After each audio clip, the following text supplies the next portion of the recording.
Retomamos el noticiero y les contábamos al inicio que el expresidente Rafael Correa fue vinculado al caso Balda y deberá presentarse cada 15 días en la Corte Nacional de Justicia del Ecuador. Aquí el detalle. El expresidente Correa ya está vinculado al proceso penal por presunta asociación ilícita y plagio en contra del exasambleísta Fernando Balda.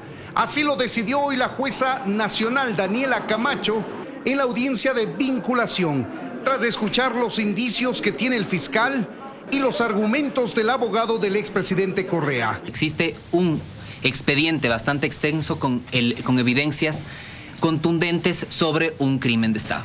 Tiene hasta el día 18 de julio para presentar sus elementos de descargo, es decir, le quedan 30 días para defenderse. El fiscal general, tras exponer más de 15 elementos de convicción o indicios para vincular a Correa en el proceso penal, pidió como medida cautelar que el expresidente se presente ante el consulado en Bélgica, donde reside, y se le coloque el dispositivo electrónico. Pero la jueza rechazó esas medidas, argumentando que la alegación diplomática no tiene competencia sobre este tema. Sin embargo, la jueza Camacho resolvió que el expresidente deberá presentarse ante la Corte Nacional de Justicia cada 15 días a partir del próximo 2 de julio. Ahora sí es momento, ya que tiene que presentarse cada 15 días, de decirle, preséntate, da la cara como lo han hecho cualquier ecuatoriano cuando tiene un proceso penal, y si no lo hace, tendrá que dictarse la prisión preventiva. Lo cual fue rechazado por el abogado del expresidente. Recién todos nosotros nos salimos del estupor de semejante decisión judicial tan arbitraria, tan incoherente, tan grosera. Rafael Correa es ajeno completamente a esta infracción y que él, como hombre de bien, como hombre decente, no rehuirá a la administración de justicia. Estará presente las veces que sean para aclarar las cosas que se le imputen a él. En todo caso, la presentación ante un juez es una medida sustitutiva a la prisión preventiva, es decir, para asegurar la presencia del reo en el curso del proceso sin reducirlo a prisión preventiva. Pero la presentación ante un juez en el Ecuador a la postre podría significar que Correa vuelva a residir en el Ecuador, pues si no se presenta, la jueza podría ordenar la prisión preventiva. En Quito, Freddy Paredes, 24 horas. Y en los exteriores de la Corte Nacional de Justicia, los correístas agredieron física y verbalmente a los periodistas y a varios transeúntes. Los enfrentamientos dejaron varios detenidos. Una vez terminada la audiencia en la Corte Nacional de Justicia, los simpatizantes de Rafael Correa, que eran unas pocas decenas, provocaron incidentes. Y algunos fueron detenidos. Así terminaron en manos de la policía. Fue la parte final de una protesta que empezó cuando se instaló la audiencia. Que la justicia corrupta, que la prensa corrupta, que el gobierno corrupto, etcétera. Insultos de todo tipo, quemando pancartas, lanzando huevos, piedras, palos, botellas plásticas, botellas de vidrio, etcétera. Los periodistas eran el blanco principal.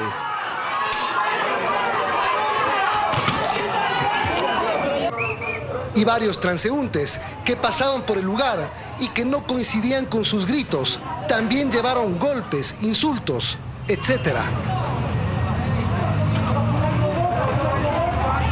Así terminó una tarde en la que el expresidente Correa fue vinculado a un proceso judicial y sus simpatizantes insultaron y pegaron. Al final de la tarde todos se fueron, unos a sus casas y otros a flagrancia. Con cámara de Juan Pablo Moreno, Milton Pérez, 24 horas. Enseguida recordemos el llamado caso Balda, a las personas implicadas y el proceso penal en el que hoy la jueza Daniela Camacho vinculó a Rafael Correa por pedido del fiscal general del Estado. El expresidente Correa, que tiene al menos 5 denuncias penales en su contra, podría ser procesado penalmente y hasta ir a prisión preventiva por el denominado caso Balda, el supuesto secuestro de un exmilitante de Alianza País convertido en opositor, del cual Correa podría resultar autor intelectual. Se han encontrado varios elementos de convicción que se consideran suficientes para realizar la vinculación a este proceso. El fiscal general cree que hay suficientes indicios para asegurar que el expresidente Correa tuvo que ver con el presunto secuestro de Fernando Balda, ocurrido en Bogotá, Colombia en 2012, pues existen comprobantes de pagos de viáticos y demás gastos emitidos desde la Presidencia de la República a exagentes policiales en Colombia. Según Correa, todo el mundo actuaba sin que él pueda saber ni siquiera quiénes trabajaban en la presidencia. Correa fue implicado también por el ex asesor de su guardia presidencial y hombre de confianza desde su candidatura presidencial de 2007, Romy Vallejo, quien aseguró en su versión en la fiscalía que recibió órdenes expresas del expresidente Rafael Correa de viajar a Colombia. En este caso están ya procesados 3 exagentes de policía que viajaron a Colombia y participaron en el supuesto secuestro de Balda. El exdirector de inteligencia Fausto Tamayo, actualmente preso por el caso Pases Policiales. En Quito, Freddy Paredes, 24 horas. El exsecretario de Inteligencia, Pablo Romero, fue liberado en España. Sin embargo, tendrá medidas alternativas como su presentación a diario en el juzgado. Su abogado confirmó que el proceso de extradición continúa.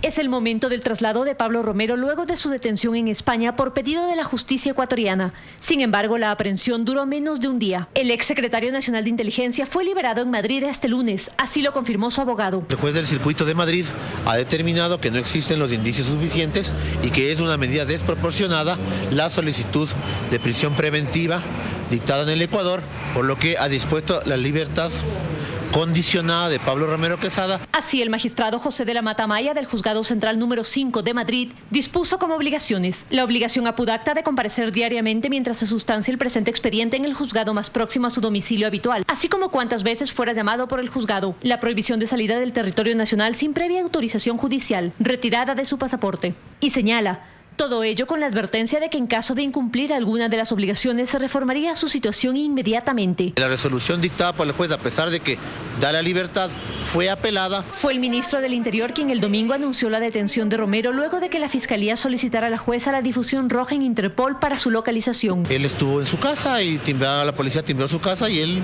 pues salió y se entregó a la policía, ¿no? Uno de los abogados de Fernando Balda, a quien presuntamente habría enviado a secuestrar en Colombia, asegura que existen los indicios suficientes pese a la decisión de la justicia española. Aquí no va a haber falta de argumentación, hay elementos probatorios contundentes en contra del señor y sería imposible que el señor quede en libertad. La liberación de Pablo Romero no detiene la extradición. Ecuador tiene 30 días para cumplir con los trámites del proceso extraditorio. Enviar toda la documentación, los cargos por los que se le reclama y a partir de ahí se inicia el proceso de extradición. Asimismo, respecto a Pablo Romero, el contralor Pablo Celi recordó a la Fiscalía General del Estado que el exsecretario nacional de Inteligencia tiene una investigación por presunto peculado por el uso de gastos especiales en la SENAIN y en un petitorio solicitó proseguir con el desarrollo de las diligencias en la investigación previa que motivó el informe con indicios de responsabilidad penal en contra de Pablo Romero. En Quito, María Gracia Costa, 24 horas.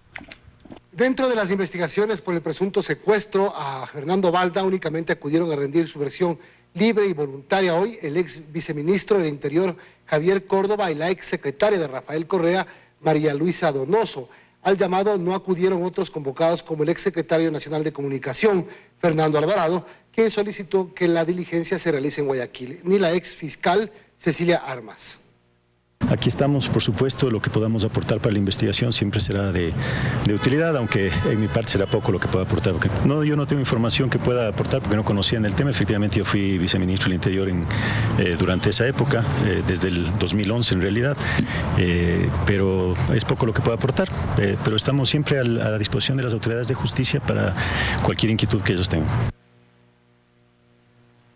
Los informes de la UAFE alcanzan a funcionarios actuales del gobierno, así lo dijo Diana Salazar, directora de la Unidad de Análisis Financiero, quien aseguró que ha enviado nuevos reportes a la Fiscalía.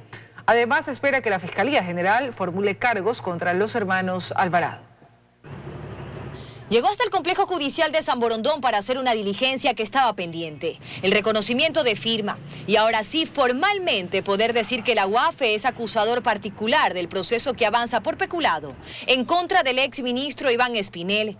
Diana Salazar, directora de la UAFE, al ser consultada, aseguró que hay más reportes que no solo alcanzan a exfuncionarios, también a quienes actualmente forman parte de la función pública. Sí, existen algunos casos que se han remitido ya reportes durante el tiempo en que yo me encuentro en administración. ¿Son exfuncionarios?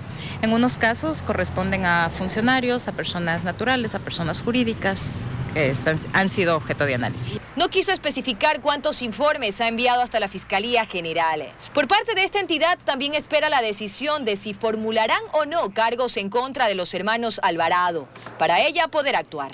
Una vez que ellos decidan formular cargos, nosotros, conforme a lo que dispone la ley, presentaremos nuestra acusación particular, o de lo contrario, si es que Fiscalía decide no presentar cargos, nosotros realizaremos las observaciones de ser el caso. ¿Cuándo podría darse esto? Son tiempos que maneja propiamente Fiscalía. Fue justamente su unidad la que determinó movimientos inusuales injustificados dentro de una suma de 130 millones de dólares por parte de empresas vinculadas a los hermanos Alvarado. Diana Salazar aseguró además que ya tiene los términos de referencia y presupuesto por parte del Banco Mundial para iniciar el análisis que determinará la realidad del lavado de activos en nuestro país. ¿Cuánto dinero circula en Ecuador por este delito? ¿Cuánto de ese monto corresponde a narcotráfico y cuánto a corrupción?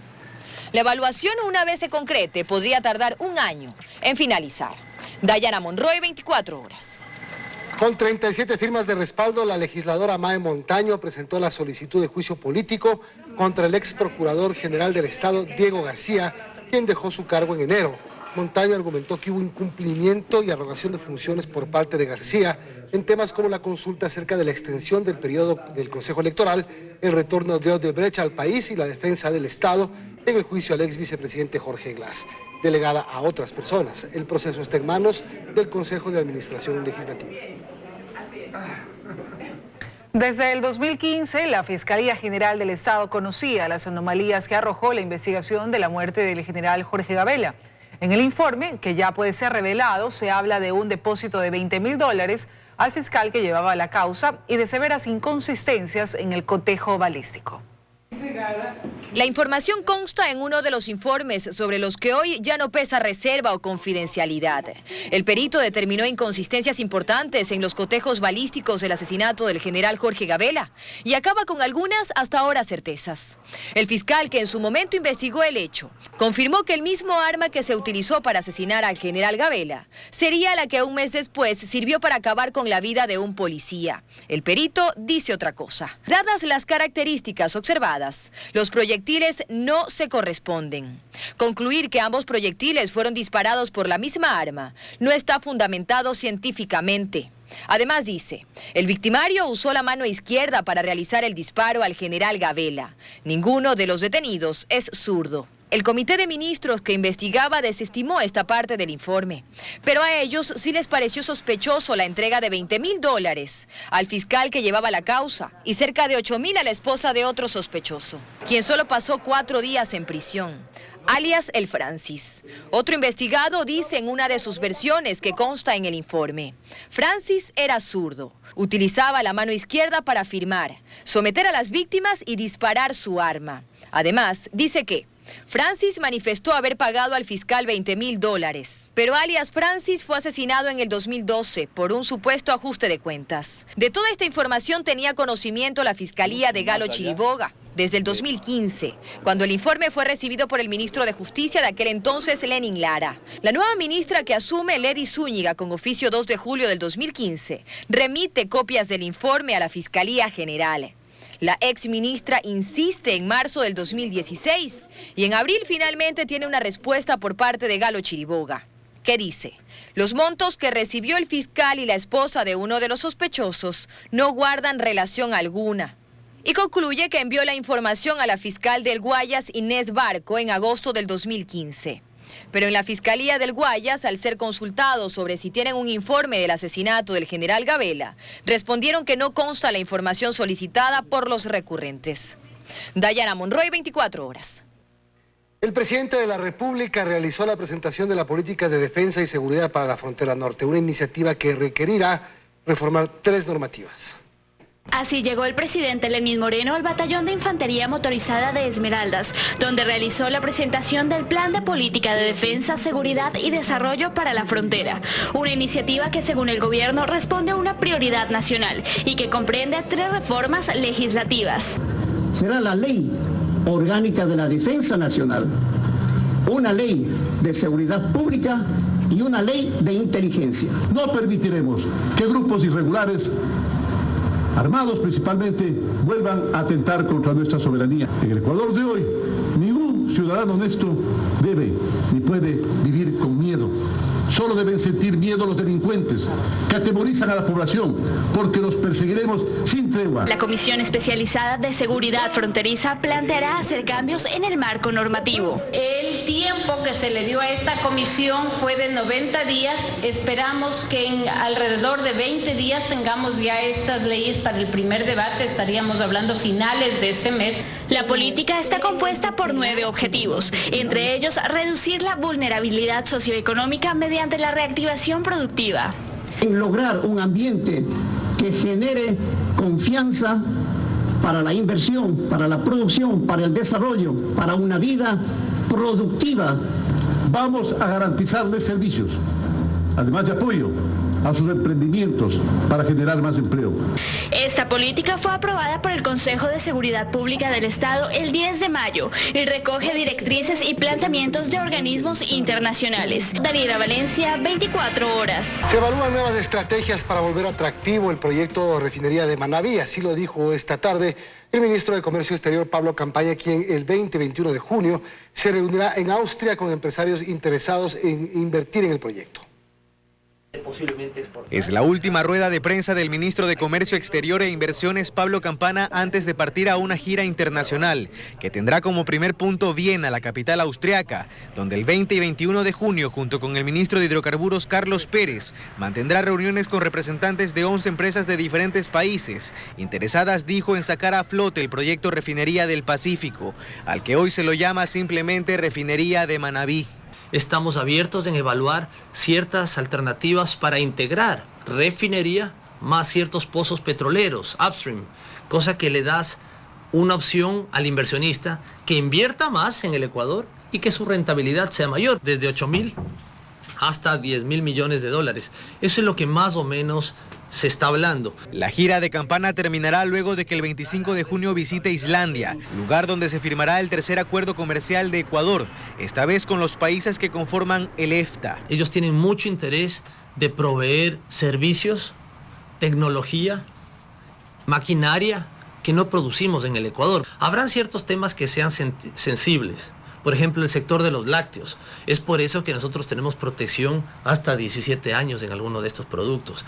Y volviendo al país, el ministro Campaña aprovechó esta rueda de prensa para hacer una crítica, pues aseguró que en Ecuador existen cerca de 2.200 licencias ambientales de diferentes proyectos de inversión, que aún se encuentran rezagadas.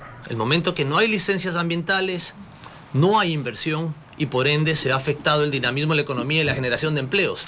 El ministro adelantó que en julio el país participará en la cumbre de la Alianza del Pacífico, otro bloque comercial de interés para Ecuador. Carlos Acoto, 24 horas. El Pleno de la Asamblea conocerá mañana el informe para segundo debate del proyecto de ley de fomento productivo enviado por el presidente Moreno. La comisión realizó un 40% de cambios en el proyecto original. El Pleno debatirá sobre el proyecto económico urgente que tiene 59 artículos, 13 disposiciones generales y 21 transitorias. Entre los cambios que contempla el texto es que el Banco Central y el IES no presten dinero al gobierno. Esta última institución se sumó al análisis al interno de la comisión. La plata del IES es de los pensionistas, de los jubilados y de los afiliados. Es que además esta ley contempla en sus transitorias el plan de sostenibilidad y bajar el déficit fiscal. Existen cuestionamientos desde el morenismo. Se ha propuesto mantener el déficit primario cero, es decir, ajustar al Estado hasta bajar la deuda que hoy se dice que está en el 60% al 40%. Nos preocupa que el gobierno en algún momento esté asfixiado. pero desde el morenismo también se defiende la exoneración del pago mínimo al impuesto a la renta. Este incentivo queda 12 años para quienes inviertan fuera de Quito y Guayaquil y 8 para quienes lo hagan fuera de estas ciudades. La propuesta del ministro de Finanzas ha sido un sacrificio de todos, pero también prosperidad para todos. Los correístas presentaron un informe de minoría sobre esta ley. Es que a ellos aún no les convence que se desmonte el impuesto a la salida de divisas. Será una medida que afecta a la dolarización, que puede traer consecuencias para la economía del país. La normativa puso un candado al tema de las remisiones de intereses, multas y recargos, es decir, quienes se acojan ahora no podrán hacerlo nuevamente, sino dentro de 10 años. En este tema se incluyó a los deudores del Banco Nacional de Fomento para obligaciones de hasta $50.000.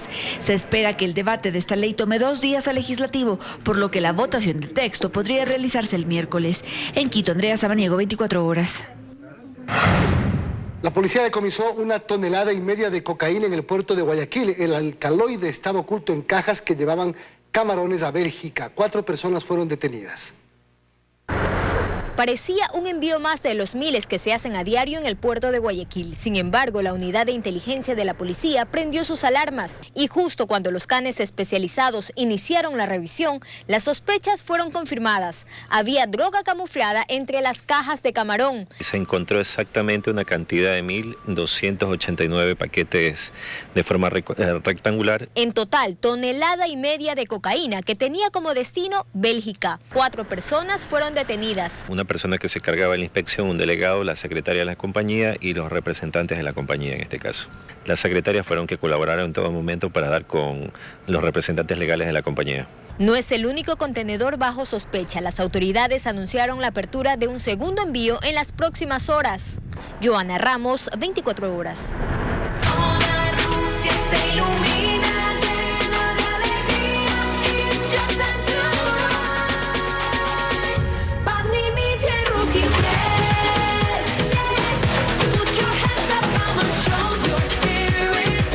Estamos invadidos de fútbol sin duda y hoy no fue la excepción. Desde Rusia, 3 partidos importantes con el triunfo de uno de los campeones del mundo, Inglaterra. Joana Ramos, buenas noches. Danos detalles de cómo le fue a otras selecciones, otra de las selecciones centroamericanas y debutantes precisamente. ¿Qué tal, Milton? Muy buenas noches. Empezamos con el resumen de los partidos de hoy. Suecia venció a Corea gracias al tanto de Andreas Granby. Bélgica sorprendió con un 3-0 frente a Panamá. Túnez cayó 2-1 ante Inglaterra, ambos tantos de Harry Kane. Y este martes la jornada empieza con Colombia, que debutará frente a Japón a las 7 de la mañana. Le sigue el partido Polonia versus Senegal a las 10 de la mañana. Y a la 1 de la tarde Rusia enfrenta a Egipto. La selección de México fue multada y la selección de Arabia Saudita pasó el susto de su vida en Rusia. Esto y más en nuestro siguiente resumen mundialista.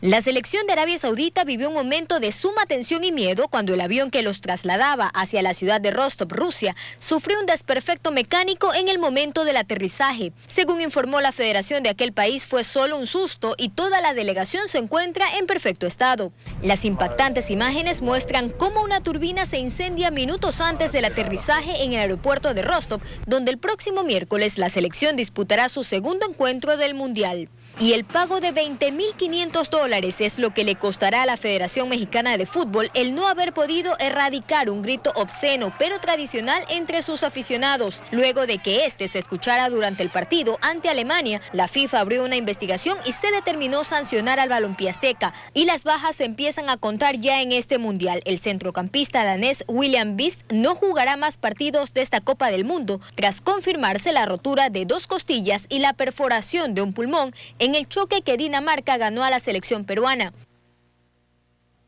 Pero es momento de irnos a Moscú. Allá se encuentra Juan Diego Alvarado. Buenas noches, Juan Diego. Hoy no cubriste fútbol, sabemos que disfrutaste de las bellezas y gastronomía de Rusia. ¿Qué tal todo? Privet Ecuador, buenas noches, Joana. Estamos aquí a las afueras de uno de los tantos centros comerciales aquí en Moscú y el día de hoy nos tomamos un pequeño descanso de la Copa del Mundo, del Fan Fest, del Estadio Luzhniki para visitar Moscú y conocer más sobre la cultura. Fuimos a la Plaza Roja donde vimos las edificaciones muy bonitas y también nos aventuramos a probar 2 platos típicos de la zona. Aquí la nota con más detalles en lo ocurrido hoy. Este día lunes decidimos tomar un receso del FanFest y la Copa del Mundo para visitar la ciudad de Moscú y aprender un poco más sobre la cultura local.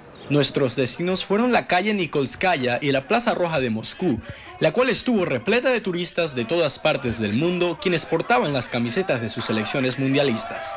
En Nikolskaya pudimos visitar una típica tienda de souvenirs, donde encontramos matrioshkas de todo tamaño y colores, al igual que estatuillas de varias figuras políticas de la historia. Y hasta Hugo Chávez tenía la suya. Nuestra caminata por Nikolskaya terminó en la Plaza Roja, donde pudimos observar el Kremlin, una maravilla arquitectónica aquí en Moscú, la cual muchos turistas sudamericanos indicaron haber disfrutado mucho. En Colombia no la tenemos. Tenemos sitios muy bonitos, la verdad, pero así como esta plaza tan grande, ¿no? Un sitio muy hermoso, muy bonito, toda la estructura, la historia de estos lugares, muy padre. Y bueno, ya que estamos viviendo la cultura rusa esta tarde, ¿por qué no vamos a probar su gastronomía? Detrás de mí se encuentra el restaurante Golubka, en el cual entraremos en unos pocos instantes para probar 2 platos típicos de Rusia. Ya en el restaurante pedimos de entrada el plato pierogi, el cual es hecho con pasta y relleno de carne, y acompañado con una variedad de salsas. Y de plato fuerte pedimos la sopa muy popular borscht, la cual contiene varias verduras, principalmente la remolacha y carne. Cada día vamos aprendiendo algo nuevo en Moscú y el día de hoy no fue la excepción. Bueno, y eso fue nuestro primer día de cultura aquí en Moscú. Obviamente haremos un par más. No queremos irnos solo visitando la Plaza Roja, sabiendo que hay muchas cosas más por visitar. El fútbol también estuvo muy bueno hoy día. Tuvimos ganadores, tuvimos a Bélgica ganador, y Inglaterra ganador y a Suecia ganador. Y el día de mañana debuta otra selección sudamericana, la última en jugar, Colombia, nuestros vecinos colombianos. Y estaremos en el FanFest dándole todos los detalles de cómo se disfruta esta fiesta. Colombia versus Japón. Gracias, compañeros. Gracias, Joana. Muchas gracias, Juan Diego. Y para terminar, la risa de Cristiano Ronaldo contagia a Portugal antes de su siguiente partido. Portugal prepara el choque ante Marruecos con un gran ambiente, bromas entre los jugadores y un Cristiano más risueño y relajado. Y como no, después de una magistral participación en su debut, que logró una victoria para los lusos. Con esto cerramos nuestro segmento Mundial al Día. Mañana volvemos con más información. Más de 30 ciudadanos shuar implicados en los incidentes en un campamento minero en Nankín, en Morona, Santiago, desde diciembre de 2016, podrían beneficiarse de una solicitud de la Defensoría del Pueblo a la Fiscalía de Morona, Santiago, para que deje sin efecto las órdenes de captura aún vigentes.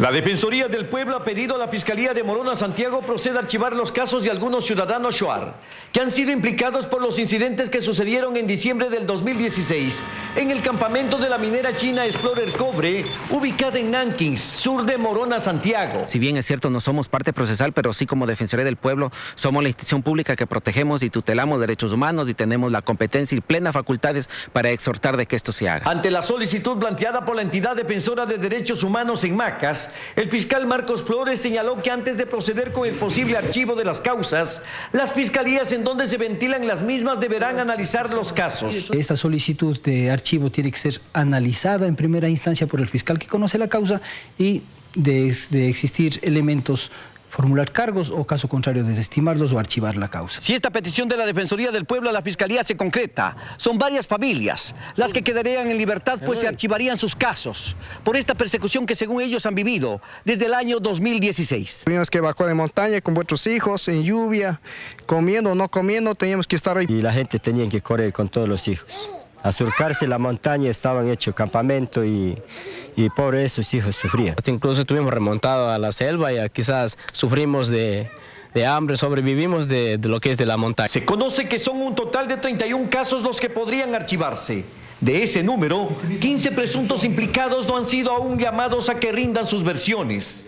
En la cordillera del Cóndor, Cantón San Juan Bosco, Morona, Santiago, Wilson Cabrera, 24 horas.